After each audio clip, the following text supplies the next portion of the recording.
Ann and Matt asked me to pinch hit since I guess I'm the second biggest geek in the state of Ohio on this stuff. So Matt leads me. A couple of things that he probably would have brought up if he had a little bit of extra time. In the budget proposal right now, one of the other things that I think is particularly detrimental to the state of Ohio with regards to long-term growth is that Governor Kasich is proposing a 400% increase in the severance tax in Ohio. So what is a severance tax? When an oil or gas company severs oil and gas from the ground, they are charged a tax for that. Now here's, I guess, the way you have to understand that this works. They sign leases with private property owners. Does anybody here by any chance have a lease with an oil or gas company? It's a really common thing, especially if the further east I go, it's a really common thing. But it's typically farmers and private property owners that sign these leases. Well, they lock in the deal and negotiate for normally 3 to 5 years, something like that, or even longer sometimes. So they're locked into these deals. So who do you think's ultimately going to end up paying that tax? That's going to get passed on to the property owners. And I'm talking, guys doing this in the eastern part of the state, not the giant, like I'm Chesapeake Energy, Amdarco, ExxonMobil, BP. I'm not talking about these guys. I mean small business owners in Ohio. And from Artex Oil, a guy named Jerry Jordan, and he's running the numbers. He says it's the equivalent of him it's like a 40% income tax increase for him. All right? Then what Kasich wants to do with the money is say, okay, I've decimated any desire for any company to invest into oil and gas in Ohio, which by the way is already happening. All the big guys have shut down their operations. They're going, no. There's all these other states and all these other countries that we can go drill in, and I don't have to mess with any of this nonsense. So with all the uncertainty happening in Ohio, they said, well, we like what we're doing some good things here, we're going to go ahead and leave it at that. And so they're not just dying to drop all this new investment in Ohio, they kind of just held up their operations, said we're going to stick with the investments we have right now, and we're going to kind of see what happens. All right, so this has already slowed oil and gas investment and exploration in Ohio. But beyond that, what he wants to do with the revenue is just distribute it to a whole bunch of other people that have absolutely nothing to do with the process. You know what this is called? Wealth redistribution. This is an unbelievably predatory tax because you're taking from just a handful of people, property owners, small business owners, in oil and gas, and going, hey, everybody else, we're going to take 40% of your income over here, and you and I, so average Ohio taxpayer, I'm going to get a tax cut for that. You know what I get? It's about the cost of a cup of coffee. That's what my yearly tax cut's going to be. To crush a bunch of guys out there. But Kasich knows this. It's politically easy to demonize oil and gas, right? They're big, bad, nasty, evil, and gas. And they're not innocent. I'm not defending them. Big companies do bad things all the time. But I know wealth redistribution when I see it. This is effectively what Obama's trying to do in D.C. Identical policies, no different. Opposition to right to work, Kasich's completely 100% adamantly opposed to it, calling our donors, telling them to stop, don't support it. And then he also calls Michigan and says, hey, Governor Snyder, don't sign that right to work bill. You don't want to do that up there. Why? Why would you call another state and tell them, do not sign this bill? Because it's going to hurt his political career. I'm not kidding. That's actually what he did. I'm not making it up. He called and asked Michigan not to do this because, heaven forbid, they should have a more free economy than us. Then he has to deal with that in Ohio. And, the political pressure it would bring. So these things are real. So spending's up, taxes are going up, opposition to right to work, Medicaid expansion. So, hey, welcome Obamacare money, terms and conditions. It's good enough for Ohio. Bring it all in. Congratulations. That is your Republican governor. And I've been singing this song for a little too long, and I think people thought I was crazy for a while, but I probably, because I hang out in Columbus a little too much. It's not a fun place, but you have to be up there often enough. You could see these wheels moving for a long time. You could just see them turning. And now it's all bubbling up. It's all coming to fruition. And this budget is an absolute train wreck. So that was the one thing, severance tax, for the one thing I don't think Matt touched on, that he probably would have. Any other questions that I could answer that maybe Matt would have? Go ahead. What percent of higher Medicaid, and since he referenced back on that to 1990, what's been the growth rate of Medicaid? I don't know the growth rate, but there's only about 5% of Ohioans on Medicaid right now. This would make as many as 25% eligible. One of the things that I think is probably important to note with regards to Medicaid expansion is that it doesn't have anything to do with your work status. This is a true welfare program. It's actually driven strictly by income and nothing else. Does everybody understand that? We're not discussing Medicare. I hear that confusion sometimes. That's a federal program that everybody pays into and is eligible for at age 65. By the way, that has its own structural imbalances, but that's not the conversation we're having tonight. That is federal issue, federal dollar, totally different conversation. Medicaid is a welfare program that you can only qualify if you're impoverished in the state of Ohio. So when you raise the qualification for getting on Medicaid, the welfare program, to 138% of poverty level, what's going to happen? Well, you got college kids that come out of school not making that much money, right? Healthy, working, hey, I'm going through life, everything's normal. That person now qualifies for Medicaid. And my concern with this is when we change this criteria for who qualifies to embrace a whole bunch of people, companies naturally are going to dump people out, right? Everybody remember this in the Obamacare thing. And we're all going, wow, this is really the government takeover of healthcare in this sort of really soft way. And that's what we're seeing happen. That's what's going to happen here. So you have somebody that, let's say they make whatever, 20-some grand, 30 grand a year, something like that. The employer goes, well, I can dump you right out of this system. I don't have to cover those costs anymore, and you're going to be covered. Well, that's great and all, but do you think that someone who is dependent on government for health care and other benefits for their life is a net good for society, or it's a net bad for society to have someone government dependent? I think that's a net bad, even for that individual on a very personal level. I've got plenty of personal stories on this stuff too. I don't think that's good for humanity, if I could just get into the morality and philosophy of it all. But statistically speaking, I'll re-hit just one other point that Matt said. I just want to restate it again. If that number goes up to 1 in every 4 people, a full 25% of all Ohioans do end up qualifying for Medicaid, for government-owned health care, government-funded and owned health care. We see from the stats in this poll that he just did with Opportunity Ohio, 75% of Medicaid dependents vote Democrat. All right, so what happens to swing state Ohio? You think it's going to get more red? It's going to get more blue. What if Ohio, who no Republican has ever won the White House without Ohio, goes permanently blue like New York or Illinois? What's the path to changing this country? Guys, this is it. This is the battle. This is the line. This is the hill I'm willing to die on. And I know I'm in Columbus again. On Thursday, I'm there like every day, all the time, meeting with these people, calling them, talking to them, trying to raise money to fight this whole thing. Matt's kind of like the research partner, the smart guy, the brain you really want to know. And I get to be the fist and elbows to go get nasty in Columbus. And it's fun. I like doing that and fighting for the things we believe in. Nonetheless, I'm telling you, there's Medicaid HMOs and hospital associations spending millions of dollars. There's a great Cleveland Plain Dealer article that said that effectively, the budget has been a boon for lobbyists because they all got hired. Like if you were an unemployed lobbyist, you are now hired. They've flooded the State House. These guys are getting nonstop phone calls, nonstop visits. The end of the world is coming, according to the hospitals, when they're talking to these reps, and they are pushing hard.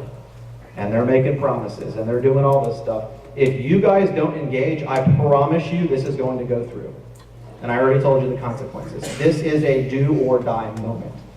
Medicaid expansion cannot come to fruition in this state, or it's for all the marbles. I mean, it's that big of a deal. I very rarely say that. I'm not a crazy, throw it out, this is everything, the world's coming to an end, I'm moving to Canada, whatever. No, I don't say stuff like that. This is really one of those moments. It won't happen tomorrow. It's not the state's going to implode. That's what I'm talking about. I mean, the long-term trajectory of Ohio, the die will be cast. It'll be almost impossible to chip away, because once this goes on, have you ever seen an entitlement rolled back? It doesn't happen. And that's essentially what the governor's, one of his primary arguments right now is, well, the federal government said they're going to fund this. It's free money, he's saying. It's free money. Take the money from the federal government. In fact, he's arguing that he's robbing you if he doesn't take the money from the federal government. If he doesn't take the Obamacare money, he's doing you a disservice. I say the federal government has no money and they need to stop printing it. And they're indebted and they have no money to give anyway. And even if they did have money to give, it's my freaking money. It's my kids' money. I sent it up there. Unwillingly, I sent it up there. So that's a disingenuous argument for moment one. But let's just imagine that was true. We only get a few years of funding from the federal government of their free money. And after that, it starts rolling back. You're going to increase the program to 1 out of every 4 people eligible and think it's going to work out. When this thing was originally envisioned in the 1970s, after LBJ passes the Great Society, right? Medicare, Medicaid, all these things start blowing up. Fannie Mae and Freddie Mac become partners and collaborate to destroy the mortgage industry for years. All right, this is the LBJ Great Society time. When Medicaid's debated in the State House, say, well, we're going to do this, because at the time it was an optional program. States could go, well, we're going to take this or we don't. We don't have to expand it. To this moment, the state could shut down Medicaid funding. I mean, they could shut down Medicaid if they chose to. Now, I'm not saying that's the way to go, but they could choose to do it. They would just lose billions in federal money that they're getting, waivers and grants that they get to help fund all these things in Ohio. So we've effectively become completely dependent on a drug called federal money in Ohio. That's one of the biggest problems. And as you guys know I'm preaching to the choir, I'm just restating this stuff, but the hand that gives is the hand that guides. When they own you, they get to tell you what to do. They get to tell you the terms you're going to operate under. And this goes for transportation, education. Look at all these things that we're like, that really stinks. I hate the way education's going. Stop taking the federal money, and you don't have to listen to the federal nonsense.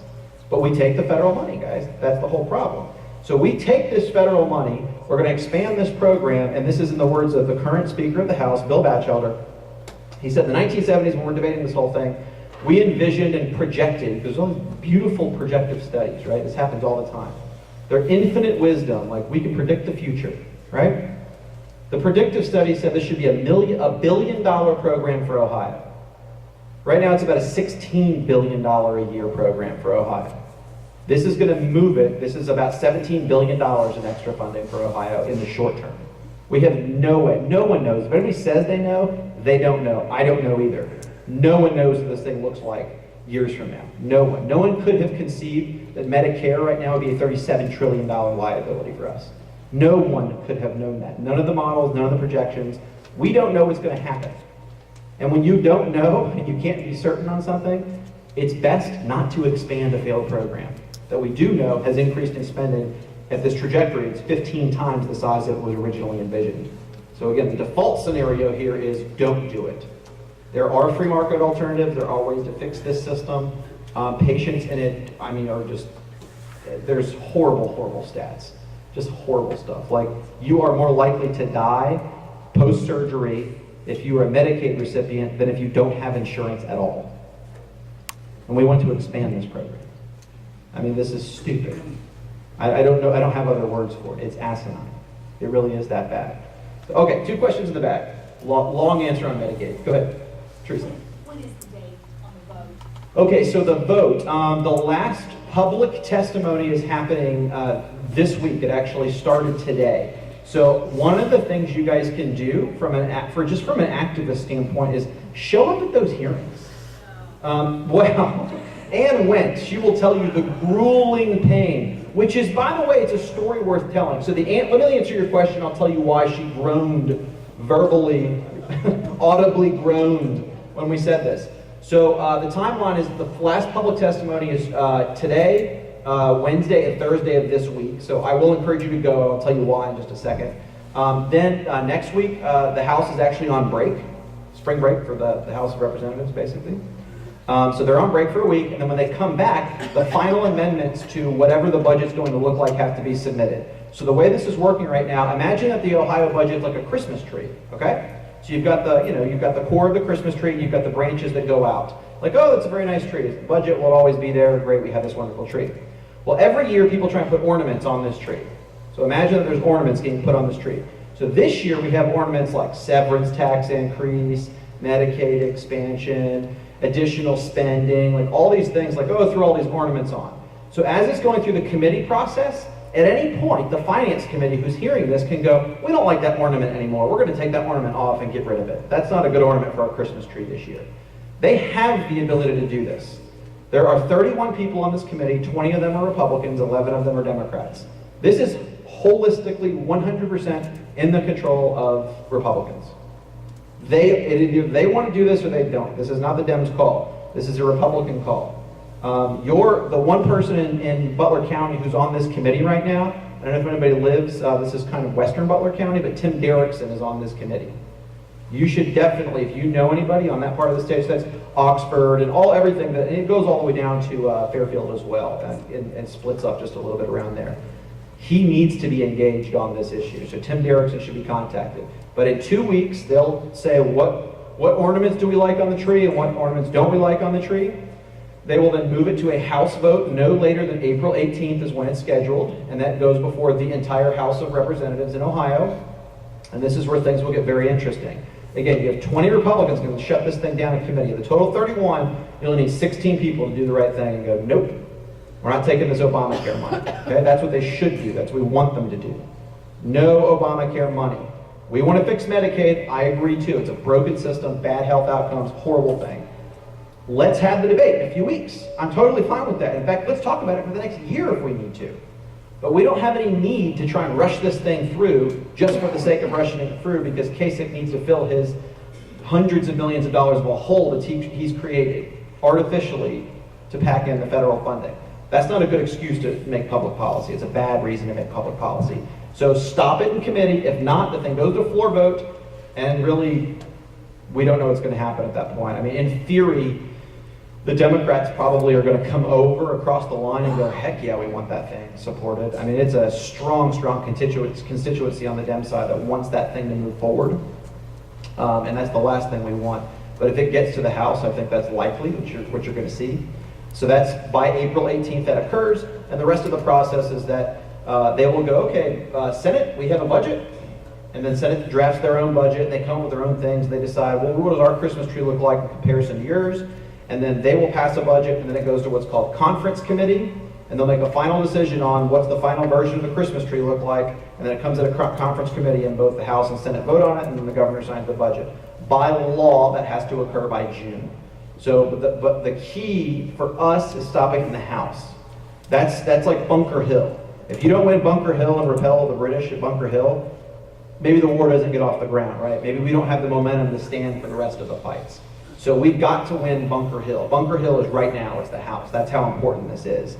And then just to expound on sort of Ann's verbal joke, what she went up there, I was there the same day she was there, there's a number of us there, and a number of us have gone.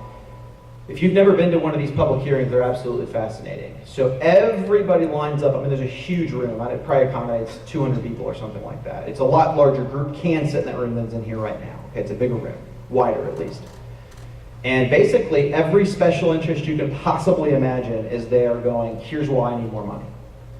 And they're all there with their hands out. And they're telling stories, and some of them are sad, and some of them are good, and some of them are bad. But they are dead set on, you need to give my fill-in-the-blank organization, whatever it is, more money. And they are viewing Medicaid expansion as an absolute boon because it's billions of dollars in funding, and they know it. And the funniest part is of the whole hearing, some of them have nothing to do with healthcare as a specific thing. They're wanting to create new programs that didn't previously exist. If we can just get this money, we'll do X, Y, and Z. So that's what's happening in Columbus. And guess what, guys? There was 3 of us there. Was that correct? It was me, you, Ted, or Burr. Burr testified. I didn't even get to. So there's 3 people from our side, and they just come in lines from the other side. We're not there, guys. You guys have jobs, right? You have lives, you have obligations. They don't. Their obligation is to get the government to help them continue their existence. So it's a completely different way of thinking. And there's some really horribly, I mean, just touching stories in there. I can tell them. I used to work with a Medicaid-dependent population, so I know this world extremely, extremely well. It's my private sector business days. And there are stories to tell from our sides, and my heart goes out to people who are stuck in this system, but this is not the fix. More spending, more government, more control is not the fix to what's ailing this country and this state. And that's all they're wanting to do is money somehow going to fix this problem, and it's not. If we know anything at this point in time, we know money is not the answer to most of these problems. So, and you had a question right beside her.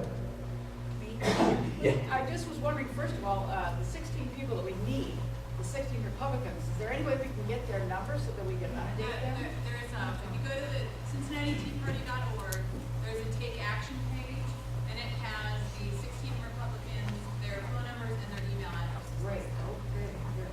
I was just wanting to add also that, you talk about all the funding that's coming in that's going to disappear from the government. I mean, we have stimulus money that has put this Common Core in place, this educational thing. And I don't know how many people know about that, but it's just sickening, I think. And that's just another thing. The hand that gives is the hand that guides. You take the money, and they get to tell you what to do. Right. I believe that states should be autonomous and sovereign states, as the founders envisioned. I believe in the concept of federalism. I do not believe in the concept of a one single federal government that runs everything, and that's what this moves us closer to. So, good. I'm wondering, we have all these people here tonight, and you said before, if we don't get engaged right now, we're in for trouble. All right, all these people are here, and I'll bet you they're all willing to do something. What do you suggest will have the greatest impact? What can we really do? They have to believe, this is a weird statement. I want you to walk through this with me for just a second. They currently believe that there's a couple things that are currently in play. One, you are not strong enough to unelect them.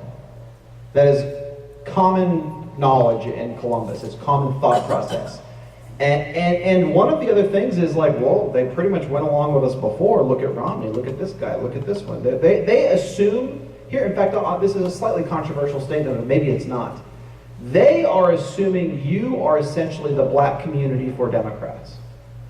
The black community is, I'm sorry, this is horrible, this is not a good thing. They are abused by Democrats. Do you think that the Dems and liberals and progressives actually really want them to succeed and prosper and live a better life? Because I do. I want every single American should have the opportunity to live and breathe and thrive on their own terms. Individual rights and innovation are an amazing thing. But they don't treat them like that. They're abused. They can take them for granted because they see the percentages everywhere. Currently, Columbus feels that way about you. Vote for us anyway. You're going to vote for us anyway. What does it matter? You have made yourselves irrelevant unless you change that paradigm. Challenging you a little bit, okay? That's how they feel about you, and you have to show that mathematically that's not the case. So what does a politician fear more than anything in the world?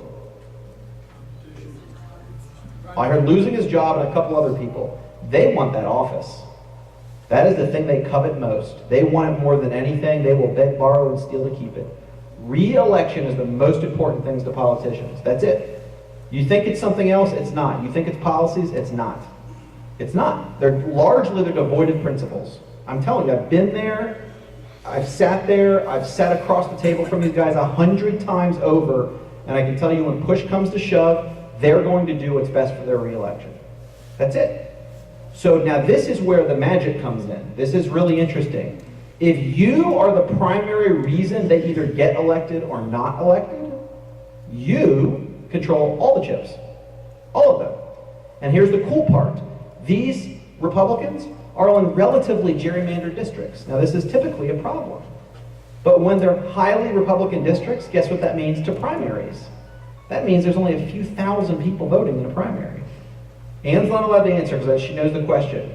She knows the answer to this. How many votes do you think it will take to, if you wanted to take on a big fight, if you wanted to get rid of John Kasich in a primary, how many votes would need to be won? Then we have a sense of that? About 5.5 million people voted in the general election in the presidential race this past year in Ohio. So that's how big it gets. A little bit higher. The previous election was bigger. Okay, that's how many people can vote in Ohio. Millions of people are registered to vote. It's 350,000 people can dump John Kasich in a primary. That's how only 750,000 people voted in the 2010 Republican primary. Now drill it down to a state rep.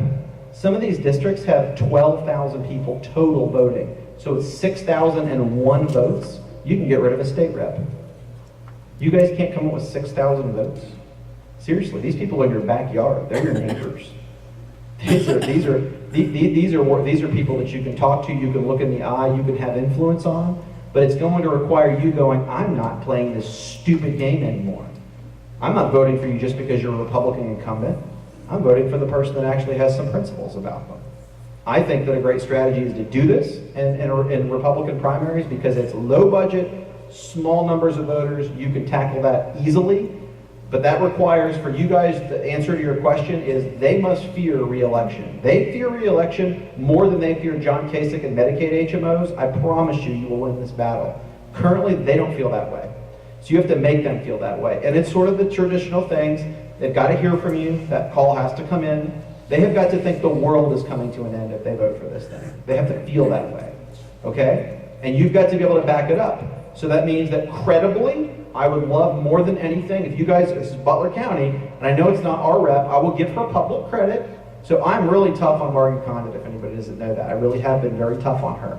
because she was squishy on the severance tax and a whole bunch of other things. I've just been really tough on her. She did say, at least, I have her on film saying this. I kind of played a gotcha moment on Margie. But I have my camera, I actually have it in my pocket. I can show you guys it right now. I caught her on film in a restaurant. I said, Margie, Medicaid expansion, what are you going to do? And she said, well, I mean, well, it's not, I probably won't have to vote on that. Like, let's say that you do have to vote. And we went back and forth for a minute or two. She finally committed she would not vote for Medicaid expansion. So I can tell you with 100% certainty that if she flips on that, I have her on video committing to say, I will not vote for Medicaid expansion in this state, okay? So Margie, in theory, is okay. I still think call her, write her, do whatever you want to do with her, but she's on the right side of this issue, so I should give her public credit. When I give her a public beating, I will just as easily give her public credit. I think she's on the right side of this issue. So what you have left in Butler County largely is Tim Derrickson. I think that one of the most important things you could be doing right now is calling and talking to Tim Derrickson voters and getting in Tim Derrickson neighborhoods and talking to those voters and having a battle ready. So we can say to Tim Derrickson, I'll throw Wes Rutherford into this as well because I don't know his position on this. If you guys aren't going to do the right thing here, you're done. You are absolutely 100% done.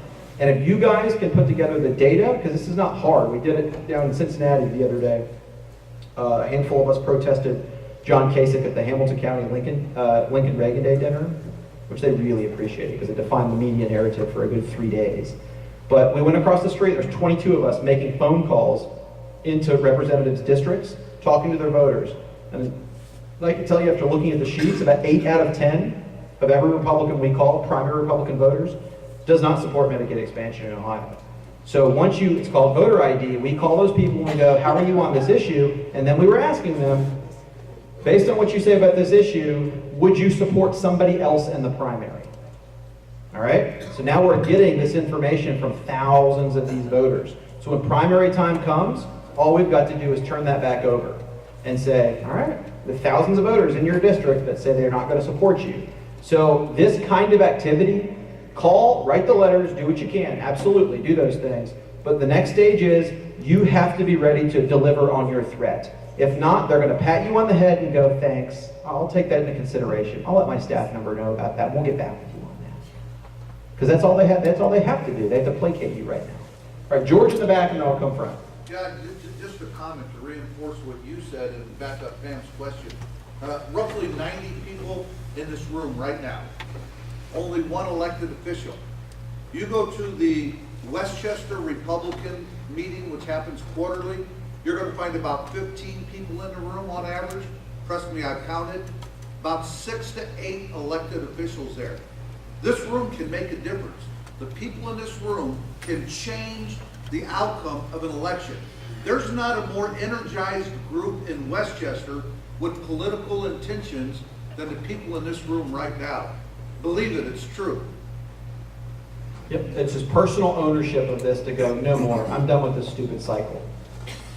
So that's what they fear. You want to make a difference? That's it.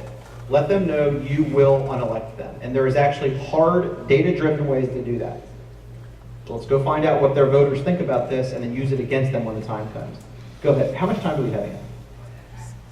We're good on time?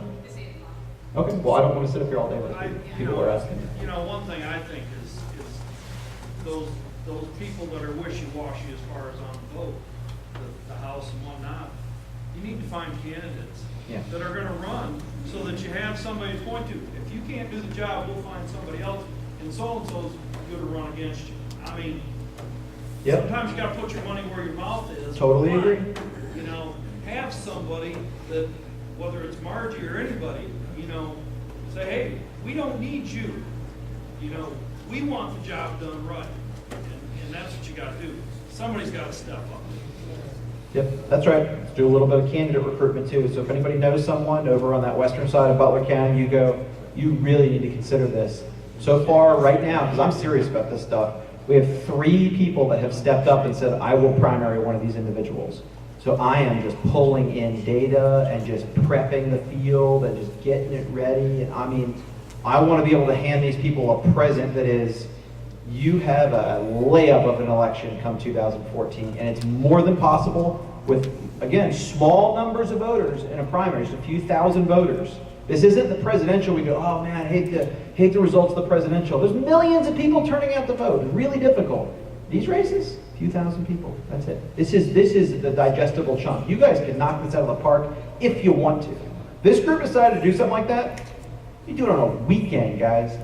30 people, hardcore, dedicated. You crush a neighborhood on a weekend. It's just primary Republican voters, is all it is. George, 30 volunteers for a campaign, and that'll go a long way in a Westchester specific race. They can change the results of the election. Forget it. You guys do not realize the power you possess. I'm telling you, it's like a spring with a weight sitting on it. You guys can kick the weight off the stupid spring and let it just explode. I mean, you have that kind of potential. There's a question over here. Yeah, I contacted, I sent letters to all 16 of them on committees. I got 2 responses. You know what the response was? You're not in my district, you need to contact the president. I did too. I had talked to Wes on 3 occasions. I happen to know him personally. He's my best friend's friend. And he assured me he is not for Medicaid expansion. So the way, in fact, this is a really good sort of teaching moment. No one likes this idea, for the record. In the Ohio House, that's the standard thing. You know, I don't really support Medicaid expansion. I don't think it's a good idea. But you know, I'm trying to weigh all the facts. That's kind of what you'll hear. This is, if you see the form letters, it's basically what they look like, the response. So this is the way to ask it if you want to change the way, especially if you have easy access to Wes. Wes, eventually this is going to come before you in the House. I need to know, will you vote yes on the budget if it takes Obamacare funding? That's it. And that is a yes or no answer. That's not a, well, I'm opposed to that. Well, geez, I'm opposed to a lot of things. But it doesn't mean I have to eventually take that moment in time. That moment in time is going to come to him. So that's the way to ask it. Eventually this is going to reach the House floor. It will be in the budget. It could be in the budget. If Obamacare funding is taking Obamacare funding in the budget, will you vote yes or no? And get him on the record for that. And if that's the case, congratulate Wes, prop him up, tell him great job, support him, give to his campaign and all the wonderful things, because he's one of the good guys. I just haven't heard that yet. There's not enough hard nose on this issue right now.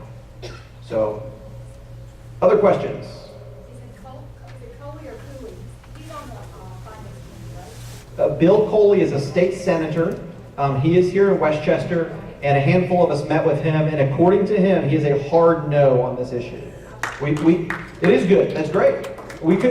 Please email these guys, not just for the bad stuff. Email them on the good stuff too. Call them. Hey, Bill, I heard you're on the right side of this issue. I just wanted to say that's awesome. So please do that. But yes, our state senator and our state rep currently, in their own words, face to face with multiple people and some on video, are hard-nosed on this issue. But please explore those other districts. They may not want you contacting them because you're not a constituent in their district. That doesn't mean you can't go directly to their voters. An engagement plan there is just worth its weight in gold to be ready for the future. All right, last question, and then. So somebody's primary invitation. Yeah, apparently she tried to recruit Matt Mayer tonight. So Matt's definitely the smartest policy mind. I mean, I defer to him on all this stuff. He's definitely the smartest guy in Ohio with regards to policy. But no, I don't actually know. I mean, he's so powerful in the Republican Party right now as governor. How do you even get that done? Yeah, he would have to. You go to the county. Yeah, whoever did this will have to have tremendous grassroots support, and they'll also have to have the ability to raise money. Those two things are an absolute necessity. But you have a story to tell right now if you're wanting to run for governor in Ohio against one John Kasich, and I certainly hope somebody does. I don't know who it'll be, but I hope somebody does. So thanks, guys.